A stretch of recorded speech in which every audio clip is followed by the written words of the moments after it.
안녕하세요. 다정한 남걱정 다락방TV입니다. 오늘도 저의 다락을 찾아주셔서 감사드리고요. 사연 시작해보도록 하겠습니다. 연애기간 2년, 별 탈도 없었고 큰일도 없이 사소한 다툼 후 화해, 그렇게 평범하게 연애했습니다.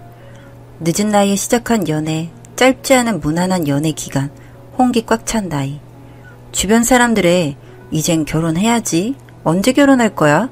라는 말들이 들리기 시작할 무렵 그렇게 자연스럽게 시간이 흐르듯 결혼을 준비했고 우리는 결혼을 했습니다. 결혼 후 집들이 남편 친구들을 초대하고 소개받고 인사하고 남들과 크게 다를 바 없어 보일 수 있던 날, 그날 저는 눈치를 챘어야 했어요. 그 초등학교 동창 여자친구를 말이죠. 다른 친구들보다 유독 남편에 대해 아는 것이 많았고 수다쟁이였던 그 여자. 말끝마다 유행어처럼 붙이던 땡땡씨는 아직 얘를 다 몰라.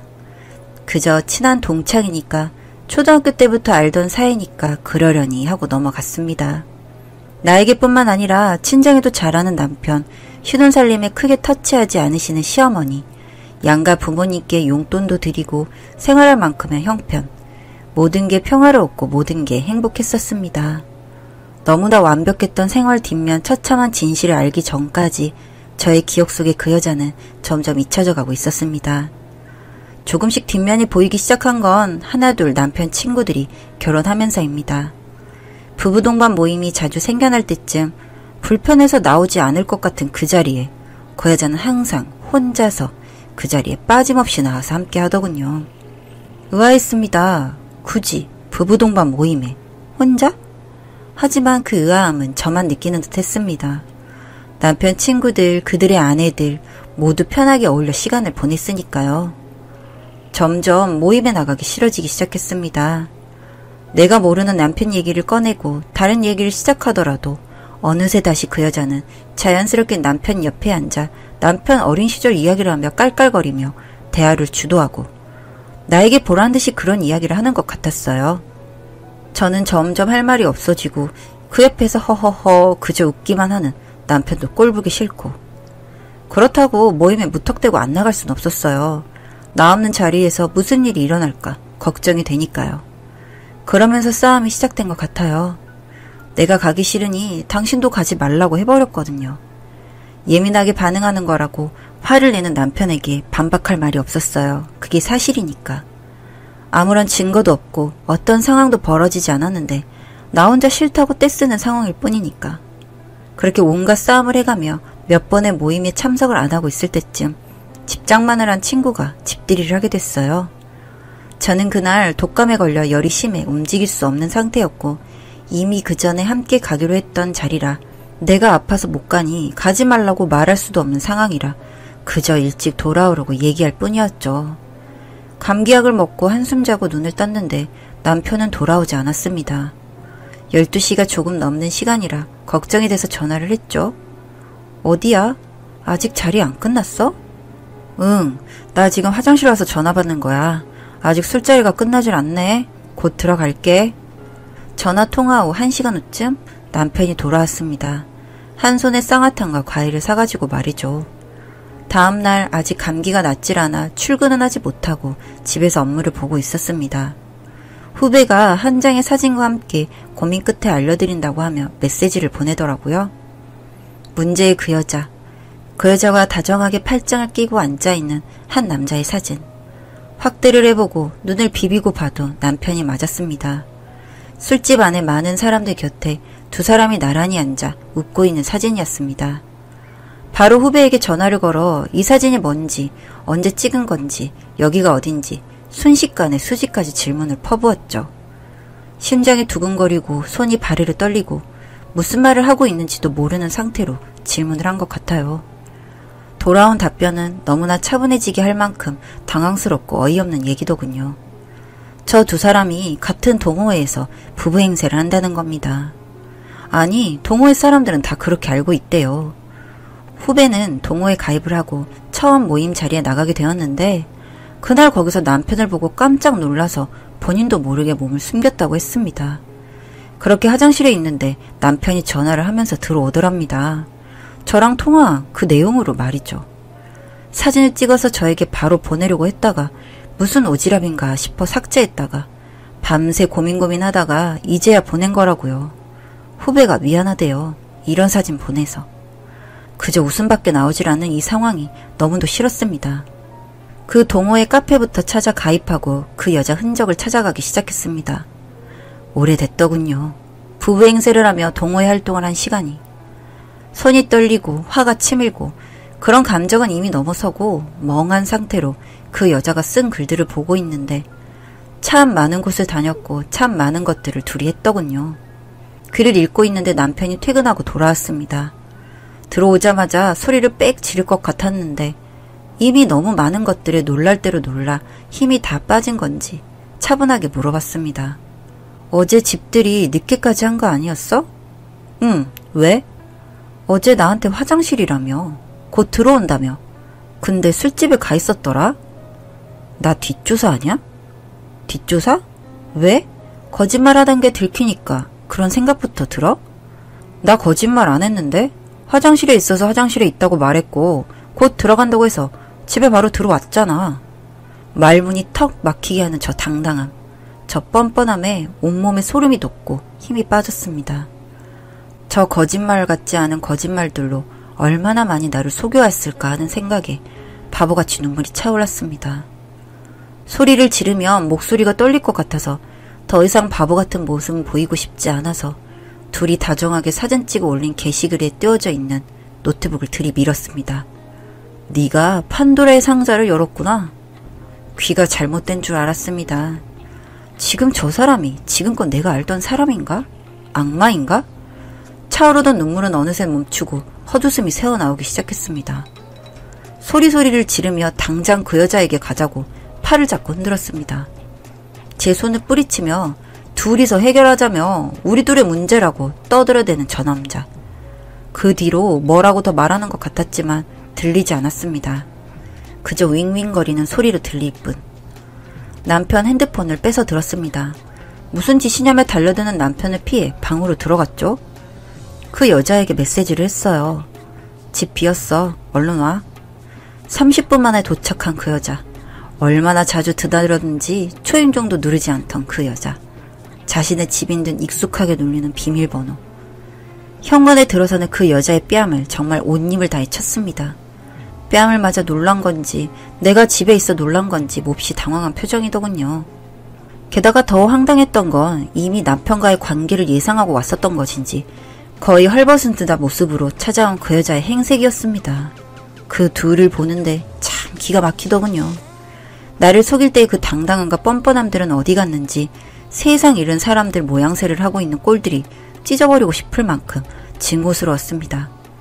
이 쓰레기 같은 것들과 더 이상 얘기하고 싶지도 않고 그들에게 쏟아내는 단어들조차 아까운 심정이었어요. 지금 나가지 않으면 칼로 찔러 죽여버릴 것 같다고. 그렇게 좋아 죽는 너희 둘 손 잡고 당장 여기서 나가라고 소리쳤습니다. 그렇게 둘은 제 시야에서 사라졌고 사라지자마자 물 한 잔을 마신 뒤 집안의 그 남자의 모든 것을 거실로 꺼내기 시작했습니다. 옷가지, 화장품, 그릇, 칫솔, 노트북, 신발 등등 거실 가운데에 가득 찰 정도로 물건을 꺼내고 나니 새벽이 다 되었더군요. 애써 냉정해지려고 정신 차리려고 그 짐들을 눈앞에 두고 동호회 카페 화면 캡처, 그 남자가 두고 간 핸드폰 문자 내역 캡처 등등 수집할 수 있는 건 다 수집해가며 뜬 눈으로 밤을 새웠습니다. 아침이 밝자 무슨 낯짝인지 출근해야 한다며 들어오는 이 남자. 대단하더군요. 너무 대단해서 박수를 쳐주고 싶을 정도였어요. 네가 가지고 나갈 수 있는 건 단 한 개도 없어. 이 집안에서 숨도 쉬지 마. 당장 나가. 이 한마디를 내뱉고 그 남자의 핸드폰을 깨트린 후 방으로 들어왔습니다. 거실에 꺼내놓은 짐들 사이에서 물건을 찾는지 부스럭거리는 소리가 나기는 하지만 신경 쓰진 않았습니다. 그렇게 그날 급히 필요한 짐만 가져간 그 남자는 그날 이후로 제 집에 오지 않았습니다. 네, 저는 그렇게 이혼 준비를 했어요. 제가 원하는 만큼 위자료도 받고 결혼할 때처럼 그렇게 자연스럽게 이혼도 했습니다. 아직도 여전히 제 핸드폰엔 그 남자친구의 아내들이 저에게 메시지를 보내옵니다. 알고 싶지 않은데도 주변에서 절 그냥 두지 않더군요. 이혼한 아들에게 화가 나면 아들이나 쥐어 팰 것이지 시어머니였던 그 사람은 그 여자에게 쫓아가서 머리채를 잡았다고 하더군요. 그리고 그 집안은 완전 뒤집어졌다고 하고요. 그들이 어떻게 살든 상관없다고 생각했는데 그리 행복하지 않다는 소식이 절 기분 좋게 하네요. 그리고 오지랖이 다들 있는지 그 동호회에 가입해서 나쁜 년이라고 소문을 내주겠다며 연락을 해오는 사람도 있습니다. 뭐라고 하던 답장은 하지 않고 있습니다. 그 남자와 연결된 어떤 신락 같은 것들이라도 엮이고 싶지 않아서죠. 영원히 잊을 수만 있다면 그렇게 해버리고 싶은 심정이니까요. 혼자서 이런저런 생각을 해봤습니다. 아이가 없어서 다행이라고 해야 할까요? 미리 눈치채지 못했던 나를 원망해야 할까요? 무의미한 질문들이 머릿속을 헤집고 다니지만 생각하지 않으려고요. 멋진 나의 삶을 다시 찾아준 후배에게 맛있는 밥을 사줘야겠습니다. 앞으로의 제 인생도 피는 날이 오겠죠? 안녕하세요. 다정한 남각정 다락방TV입니다. 오늘도 저의 다락을 찾아주셔서 감사드리고요. 사연 시작해보도록 하겠습니다. 결혼한 지 2년 정도 된 유부녀입니다. 남들은 이 정도면 아직 신혼이라고 말하는데 남편과 시댁 식구들의 만행 때문인지 신혼은커녕 마지못해 살다가 이제서야 지옥 같은 결혼 생활을 청산하고 이혼 준비 중입니다.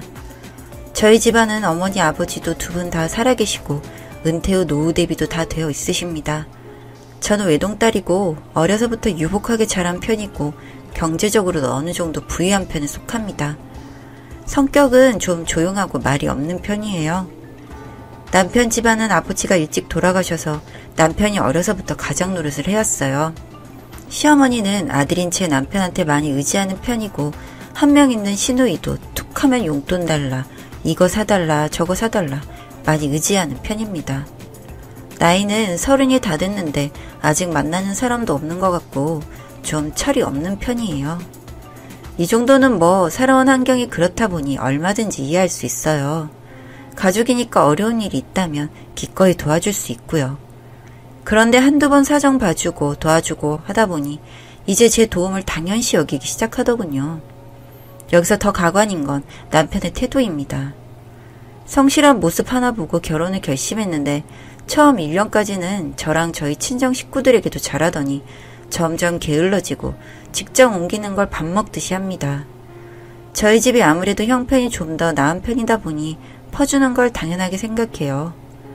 어느 순간부터 시댁 식구들의 말도 안 되는 행동들을 방관하는 것은 물론이고 부부 공동재산도 저와 상의하지 않고 시댁한테 퍼주네요. 그것도 아주 조금씩이요. 말하기 애매한 정도의 금액을 조금씩 퍼줍니다. 돈 관리는 제가 도맡아서 하는 편이긴 한데 용돈 쓰라고 준 걸 자꾸 퍼주고 다 떨어지면 저한테 좀 더 달라는 그런 식으로요. 제가 성격이 워낙 수더분한 편이라 웬만하면 남편 뜻에 많이 따르기도 했고 결혼한 순간부터는 남편 식구들도 제 가족이라 여겼기에 크게 문제 삼지 않고 넘어갔었는데 요즘 들어 도가 많이 지자치더라고요. 남편이 원래 이런 사람이었나 싶을 정도로 갈수록 성격도 다혈질이고 회사 때려치우는 걸 정말 밥 먹듯이 하곤 합니다. 그래서 어쩔 수 없이 저희 집에서 가게를 하나 차려줬어요. 조그마한 가게인데 매출은 처음엔 저랑 같이 가게를 봤어서인지 잘 나온 편이었는데 제가 아이를 갖게 되면서 유산기가 있다고 무리하지 말라고 해서 집안일만 하다 보니 갈수록 가게도 적자더라고요. 매일 가게에 가서 일을 하는 것 같긴 한데 왜 이렇게 계속해서 적자인가 싶었습니다. 분명히 제가 같이 일할 때는 괜찮았었거든요. 그래서 도대체 낮에 가게에서 뭘 하나 궁금해서 어느 날 불쑥 찾아갔습니다. 그런데 남편은 없고 직원도 가게를 보는 등 마는 등 폰만 보고 있고 가관도 아니더라고요. 남편은 요즘 거의 낮엔 자리를 비운다고 하는데 남편은 집에 들어올 때마다 일이 많았다며 녹초가 되어서 들어오거든요. 이때부터 의심이 들면서 조금씩 남편 뒤를 밟기 시작했습니다. 제가 직접 뒤를 밟을 수 있는 상황이 아니라서 친한 친구한테 부탁했는데 얼마 안 되어서 친구가 충격받지 말라며 자기도 말할까 말까 많이 고민했다며 어렵게 얘기를 꺼냈습니다. 남편한테 여자가 있는 것 같다고 말하더군요. 보통 사이는 아닌 것 같아 보인다고 했습니다. 처음에 믿지 않았어요. 그래도 가정엔 충실한 사람이라고 생각했거든요. 당장이라도 찾아가 따지고 싶었지만 일단은 참고 뱃속의 아이를 생각해서라도 눈 감고 넘어가야겠다 생각했습니다. 그래도 얼마 안 된 사이겠지. 나중에 아이가 태어나면 다시 제자리로 돌아오겠지 하면서요. 지금 생각하면 참 바보 같은 생각이었네요. 저는 얼마 뒤 아주 충격적인 사실을 알게 되었습니다. 알고 보니 남편이랑 그 여자는 만난 지 아주 오래된 보통 사이가 아니었어요. 남편 자는 동안 몰래 핸드폰을 봤는데 둘이 주고받은 내용이며 연락도 아내인 저보다 더 자주 하더라고요. 저랑 빨리 이혼하고 싶다고, 돈 보고 결혼한 거라고, 결혼 생활이 지옥 같다는 남편이 보낸 메시지를 보고 온몸이 부들부들 떨렸습니다. 너무 충격을 받아서인지 그날 이후로 사는 게 사는 것 같지 않았어요. 밥 생각도 없는데 아이 생각해서라도 뭐라도 먹어야 될 것 같아 마지못해 먹는 둥 마는 둥. 어디 말할 데도 없어서 혼자 울고 웃고 미친년처럼 지냈던 것 같습니다. 당연히 집안일엔 신경 쓸 겨를도 없었죠. 어느 날 시어머니가 찾아와서 보더니 집안 꼴이 말도 아니라며 집에만 있는 애가 왜 정돈이 이 모양이냐며 자기 아들 아침도 굶긴다고 잔소리를 하길래 저도 그간 쌓여있던 게 있어서인지 한 소리 했습니다. 워낙 말주변이 없고 누구랑 마찰이 있었던 적이 없어서 저도 뭐라고 했는지는 자세히 기억은 나지 않는데 대충 요약하면 제가 알아서 할 테니 신경 쓰지 말라는 내용이었던 것 같습니다. 그 말을 들은 시어머니가 가만히 있을 리가 있나요? 바로 남편한테 전화해서 집으로 부르더군요. 엄마 말이며 껌뻑 죽는 남편은 한달음에 달려왔고 제 말은 들어보지도 않고 시어머니 편만 들더군요. 집안 꼴이 이러니까 어머니가 한 소리 하실 만하다는 둥, 어머니 앞에서 그게 무슨 말버릇이냐는 둥, 너무 속상하고 억울했습니다. 가뜩이나 내 편도 없는데 거기다 남편 하는 짓까지 같이 떠올라서요.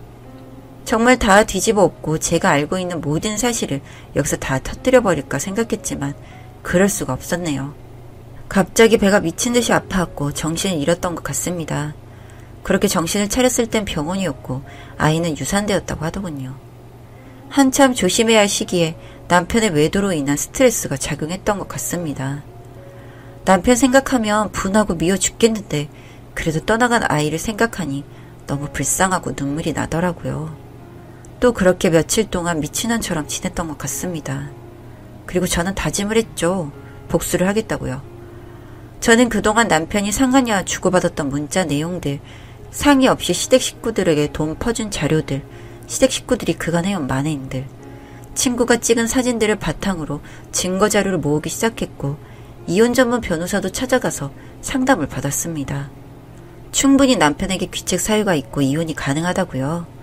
그렇게 조금씩 아무도 모르게 이혼 준비를 혼자서 하기 시작했습니다. 어느 날 시어머니가 당신도 해외여행 한번 가보고 싶다며 남편한테 해외여행 좀 보내달라고 조르더군요. 온천도 가고 백화점 쇼핑도 하고 싶다면서요. 옆에서 신우도 한술 떠서 자기도 같이 보내달라고 하고요. 호구 같은 남편은 거기서 또 기꺼이 보내주겠다고 말하더군요. 그래서 제가 당신도 같이 다녀와 라고 했습니다. 남편이 정말 그래도 되냐고 해서 걱정하지 말고 다녀오라고 했습니다. 총 2주일 정도 다녀오는 여행인데 결제는 다녀오면 대금 처리해 줄 테니 남편 카드로 전액 결제하라고 말했습니다. 남편은 정말 고맙다며 좋다고 자기가 앞으로 잘하겠다고 하더군요. 2주 동안 마음껏 즐기다 오라고 했습니다. 그리고 여행 당일 남편과 시댁 식구들 출국하자마자 집도 비밀번호 바꾸고 부동산에 내놓고 이혼 서류도 준비했습니다. 신나게 놀고 먹고 쇼핑하느라 정신없는지 연락도 거의 안 하더라고요. 그렇게 저는 모든 준비를 다 마쳤어요. 디데이가 되고 남편이 귀국해서 집 비번 바꿨냐고 전화 가서 집 내놨다고 했습니다. 당장 만나자기에 만나러 가줬습니다. 쇼핑을 얼마나 하고 온 건지 온갖 명품 브랜드의 쇼핑백에 옷도 다 새로 맞춰서 입고 들어왔더라고요. 그리고 그 자리에 상간녀도 불렀습니다. 말주변도 별로 없는 사람이다 보니 긴 말 안 했습니다. 그저 그 두 사람 앞에서 이혼소를 던지며 둘이 행복하게 잘 살아보라고 하고 나왔을 뿐이었죠. 무슨 일인가 하다가 시어머니도 그제서야 사퇴파하게 됐는지 본인 잘못이라며 자기가 다 미안하다며 계속 연락을 해오더군요. 무슨 낯짝으로 저에게 연락을 해오는 건지 다 무시해버렸습니다. 일일이 제가 상대해줘야 할 필요가 없었으니까요. 더러운 구정을 묻은 것들이 뭐라고 제가 그 이야기를 다 들어줘야 한답니까? 여튼 그렇게 시댁에는 알렸고 이제는 부모님에게도 알려야겠다 싶어서 부모님 댁으로 갔습니다. 저희 부모님은 말이 좀 없는 편이시긴 해도 항상 저를 아껴주고 사랑으로 보듬어 키워주셨는데 이런 일을 겪었다고 하면 얼마나 마음 아파하실지 알기에 얘기를 못하고 있다가 어렵게 입을 열었습니다. 말하는데 저도 모르게 계속 눈물이 나더라고요. 그런 일이 있었냐면서 몰라줘서 미안하다며 저희 세 가족은 그날 울음바다가 됐었네요. 그날 밤 남편이 부모님 댁으로 찾아와서 무릎 꿇고 빌더군요. 아버지는 그런 남편에게 주먹을 날리셨고 호되게 소리치셨어요. 태어나서 그런 모습은 처음 봤네요. 남편이랑은 이렇게 끝내는 게 맞는 것 같아서 더 이상 찾아오지 말고 도장이나 찍으라고 했습니다. 정말 인생 공부 제대로 한 것 같은 기분이고 지금은 아무 생각 없네요. 얼른 이혼하고 새 삶을 시작하고 싶은데 잘할 수 있으려나 모르겠어요. 자신감도 많이 떨어진 것 같고요. 그냥 지금은 아무 생각이 없네요. 하지만 잘 해나갈 수 있을 거라고 저에게 한마디씩 부탁드립니다. 제 이야기 여기까지 들어주셔서 감사합니다. 안녕하세요. 다정한 남각정 다락방TV입니다. 오늘도 저의 다락을 찾아주셔서 감사드리고요. 사연 시작해보도록 하겠습니다. 저는 32살의 신혼부부입니다. 홀 시어머니라는 이유로 친정이 반대하는 결혼을 했지만 전 남편을 처음부터 지금까지 사랑해서 둘만의 문제는 없어요. 그런데 식탐이 강한 시어머니 때문에 너무 힘들어요. 엄밀히 얘기하자면 욕심이 그득한 분이에요. 화가 나서 존칭을 하고 싶지도 않습니다. 아직 아기가 돌쟁이라 허리띠 졸라매고 살림을 하려고 하지만 어렵네요. 상견례 할 때에도 시어머니는 꼭 합가를 해야 한다고 하시면서 시댁 풍습을 익혀야 한다는 거예요. 딱히 배울 것도 없었고 살아보니 제가 뭘 해도 훨씬 잘하더라고요. 당신이 만석군집 딸이라고 고향 땅 밟는 땅마다 친정 재산이었다고 입이 닳도록 지금도 자랑을 하십니다. 현재가 중요하지 과거에 잘 산 게 다 무슨 소용이랍니까? 저 시집올 때 이부자리만 해야라 하신 건 그냥 하신 말씀이었고요. 혼수 문제로 얼마나 뒷담화를 하셨는지 사돈의 팔촌까지 저에 대해 모르는 분이 없었어요. 물론 넉넉하게 예단을 해갔음에도 불구하고 반을 돌려주시지도 않았어요. 친정은 난리가 났었죠. 뭐 저런 집안이 다 있냐고. 2천만 원을 해갔는데 그걸 한 푼도 돌려주시질 않았고 지금까지 툴툴대세요. 저한테 꾸민비는커녕 예물도 안 해주셔서 남편과 커플링한 걸로 퉁쳤다니까요. 문제는 지금부터 시작인데요. 제가 시댁에 인사드리러 갔을 때 그렇게 돈이 없으신데도 한우만 고집하시고 갈치가 팔뚝만한 걸 드시더라고요. 뭐든 식재료는 백화점 식품관에서 사는 걸 당연하게 여기셨어요. 월세 사시면서 그렇게 늘 먹거리는 재벌처럼 드시더라고요. 남편이 결혼 전에 마이너스 통장과 카드빚이 있었던 걸 이해 못했는데 그게 다 어머님 식탐과 고급스런 취향 때문이었던 거예요. 한 번은 어머님이 몸이 안 좋으셔서 사고를 고아드렸더니 이거 한우가 아니라며 곰솥에 고운 국물과 뼈를 제 눈앞에서 버리시더군요. 당신 입맛에 안 맞는 마트표라는 거죠. 얼마나 부화가 나던지 애가 엎혀있건 말건 엉엉 울었어요. 진짜 어른이면 어른답게 살아야죠. 친정에 얘기하니까 절대 잘해주지 말라고 신신당부를 하시는 거예요. 1년이 넘게 생활비가 점점 늘어나니 감당이 안 돼서 가계부를 봤더니 세상에 세 식구 식비가 300만 원이 넘는 거예요. 아기 분유값은 얼마 들지도 않았어요. 제철 음식 드셔야 한다면서 제가 안 사오면 직접 해산물을 제일 비싼 걸로 골라오시고 남편이 준 카드로 결제하셔서 연체된 적도 있어요. 자연산 송이버섯을 직접 사드시는 분이니 말 다 했죠. 한우고기도 2+, 아니면 안 드세요. 잘 사는 저희 친정도 그렇게 비싼 건 안 먹거든요. 처음엔 어찌 보면 신랑의 유복자로 어렵게 자랐는데 잘 키워주신 게 감사해서 분에 넘치는 소비라도 인정해드렸고 눈높이에 맞추려고 노력했어요. 그런데 1년이 넘게 식비가 늘어나고 심지어 계절이 바뀌면 꼭 새 옷을 한 번씩 사시는 거예요. 한 벌당 100만 원도 넘는 옷을 할부도 아니고 일시불로요. 저도 이런 옷은 안 사 입는다고 했더니 저더러 쇼핑하는 안목이 없다는 겁니다. 솔직히 지나가던 개가 웃을 일이죠. 지금 살고 있는 24평 아파트도 제가 마련해온 집이에요. 명의는 제 거로 하려고 했는데 몸져 누우셔서 절대 안 된다고 완강하게 반대하셔서 겨우 공동명의를 했어요. 집값이 10원 한 장 안 보태신 분이 뭘 그렇게 할 말이 많으신 건지 전 도통 이해가 안 갔어요. 여기까지는 그래도 애교예요. 저희의 돌잔치에 금반지 반돈을 해오신 거예요. 현금까진 바라지도 않았어요. 제 자식을 그렇게 취급한다는 게 미치도록 싫었어요. 정말 가난하고 어려워서 그랬다면 모르겠는데 본인은 펑펑 쓰다 못해 빚까지 져가면서 사는 지경에 손주한테 금반지 한 돈 제대로 사주는 게 아까웠을까요? 그날 남편하고 처음으로 악다구니를 하면서 싸웠어요. 호텔 밖에서 애는 친정엄마께 맡기고 드레스 입은 채 펑펑 울면서 하고 싶은 말 다 했어요. 좋은 날 기분 잡친 것도 억울한데 남편은 그 와중에 어머니 편을 드는 거예요. 저 그날 애하고 집에 안 들어갔어요. 어이없었죠. 이렇게 살다가는 저도 아이도 남편도 불행할 것 같은 예감이 들었어요. 친정엄마는 제가 이혼을 하더라도 말리지 않을 테니까 세게 나가시라고 하시고 뒷일은 다 책임져 주겠다고 하셨어요. 오죽하면 그러셨겠나 싶지만 그게 진심이든 아니든 중요하지 않았어요.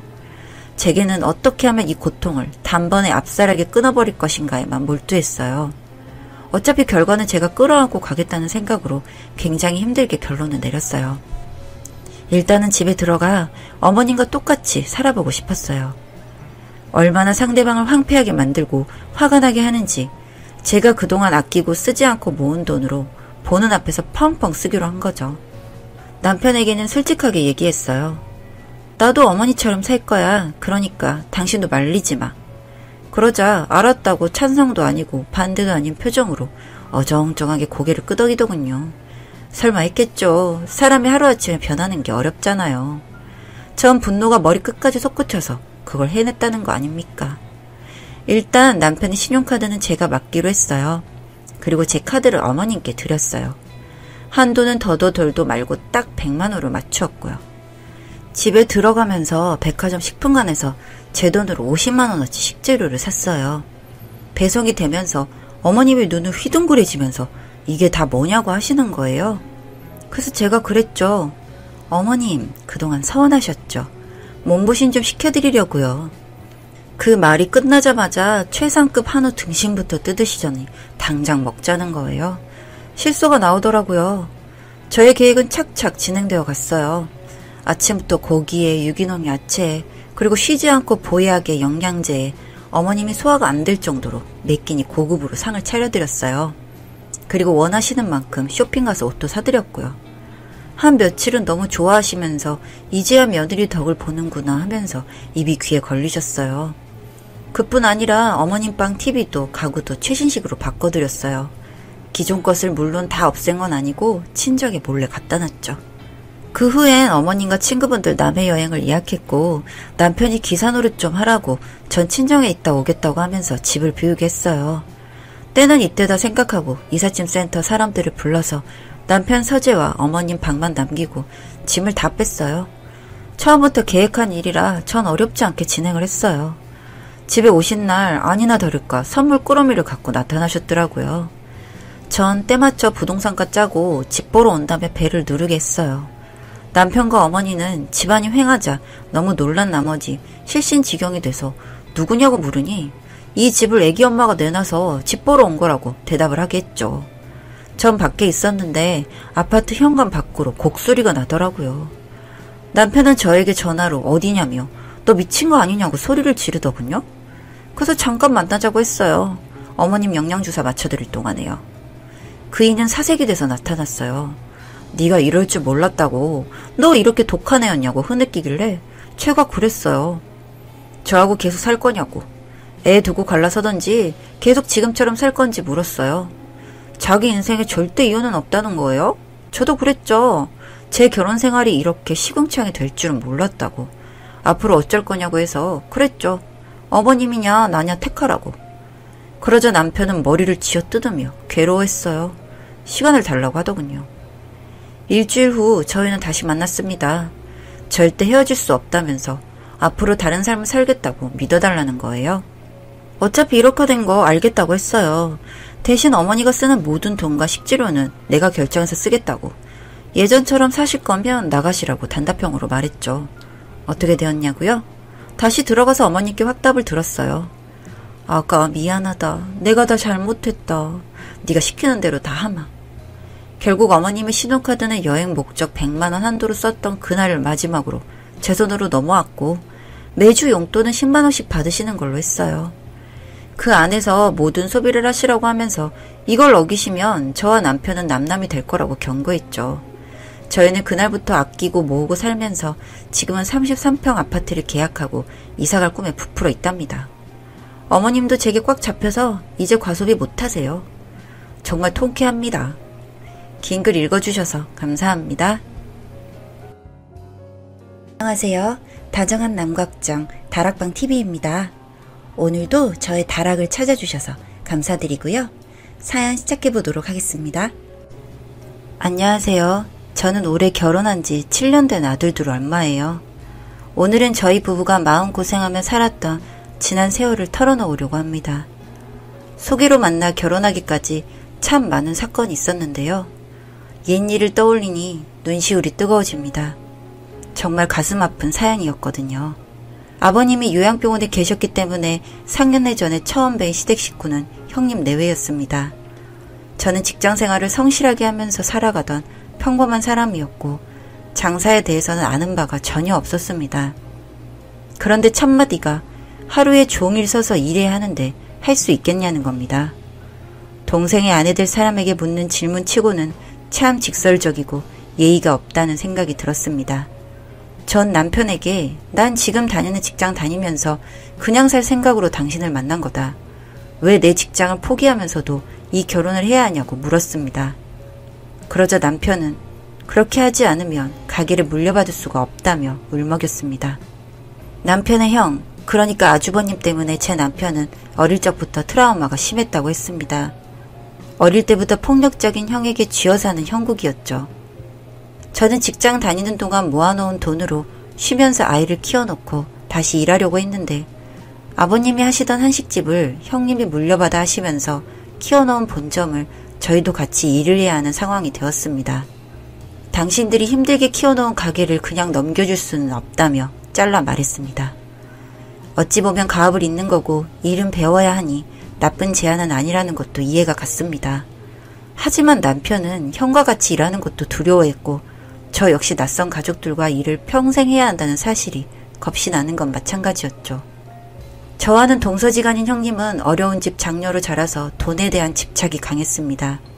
식당도 당연하게 아주버님 명의로 하고 있었고 2호점에 대해서는 저희 차례가 아닐까 생각했지만 친정 동생을 염두에 둔다는 말이 솔솔 흘러나오기 시작했습니다.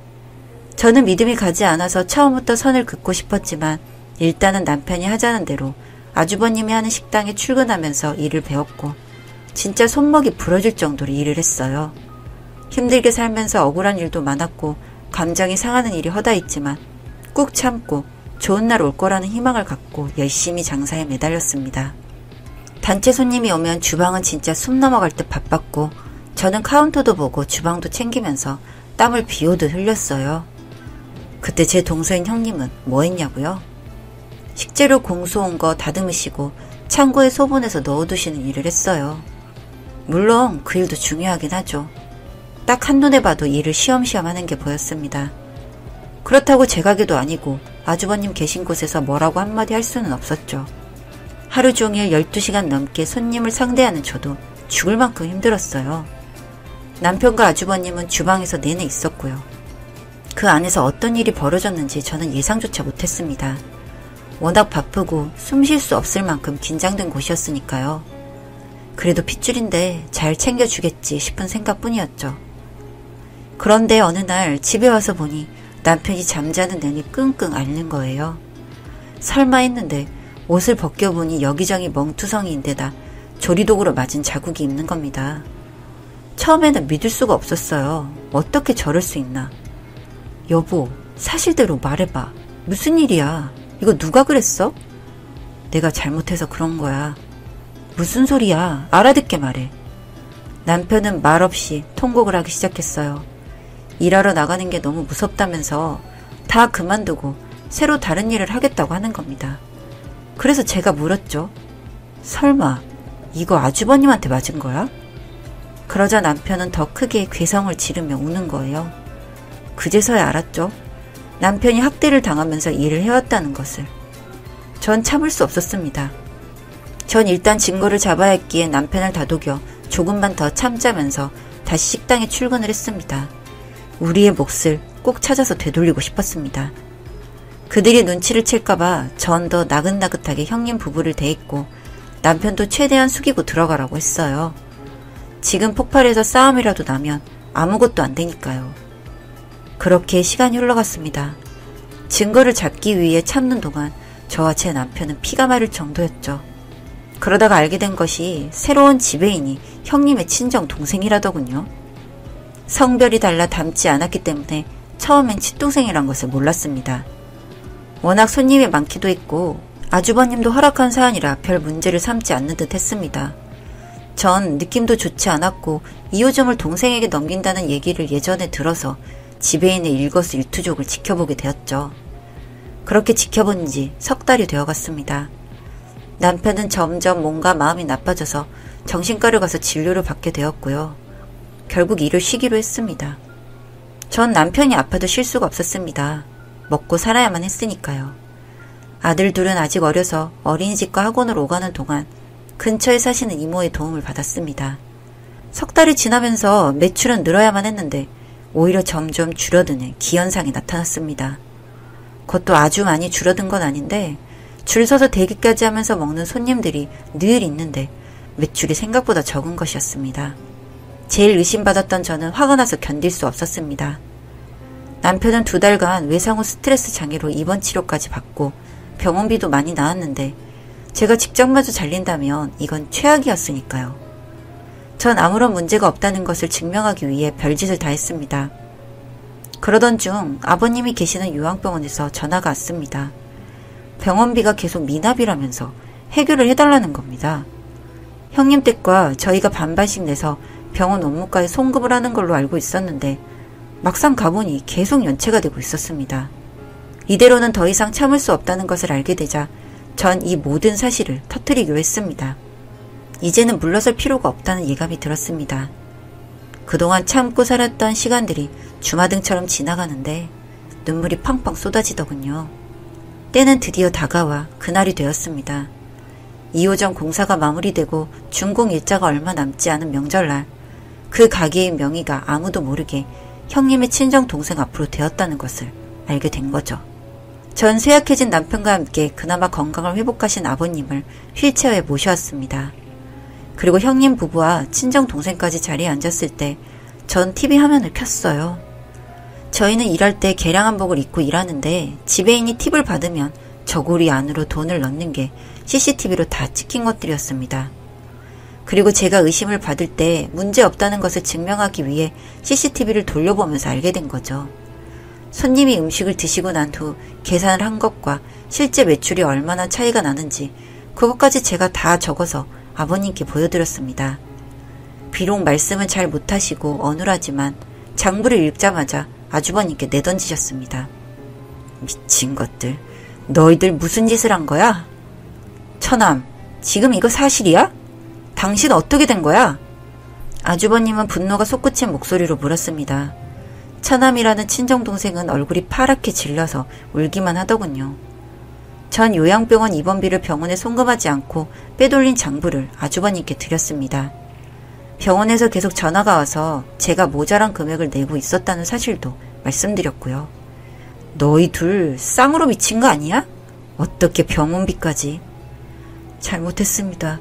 저희 집이 너무 어려워서 부모님 모시느라.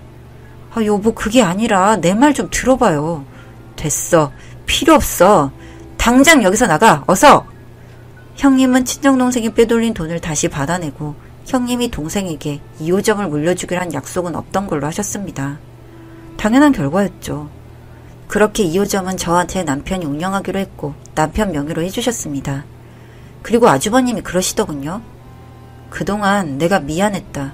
고생 많이 했고 재수씨하고 한번 제대로 운영해봐라. 라고요. 저와 남편은 그 후로 2호점 가게 사장이 되었고 어려운 시절을 잘 참고 이겨낸 만큼 풍족한 생활을 하게 되었습니다. 집도 넓혀가서 아이들 독방도 하나씩 주고 이제야 숨을 쉬고 살게 되었습니다. 이게 꿈인가 생시인가 얼굴을 꼬집어 보기도 하곤 합니다. 그 일을 배우던 시절, 의심받던 시절, 정말 너무너무 지옥 같고 힘들었는데 정말 지금은 행복합니다. 남편은 계속해서 약을 먹고는 있지만 점차 좋아지는 모습입니다. 차라리 아주버님과 떨어져서 일을 시작하니 남편도 숨통이 트이는 모양인지 훨씬 나아 보이더군요. 저는 그동안 고생하면서 참아준 남편과 앞으로 더 열심히 살아갈 생각입니다. 긴 글 읽어주셔서 감사합니다.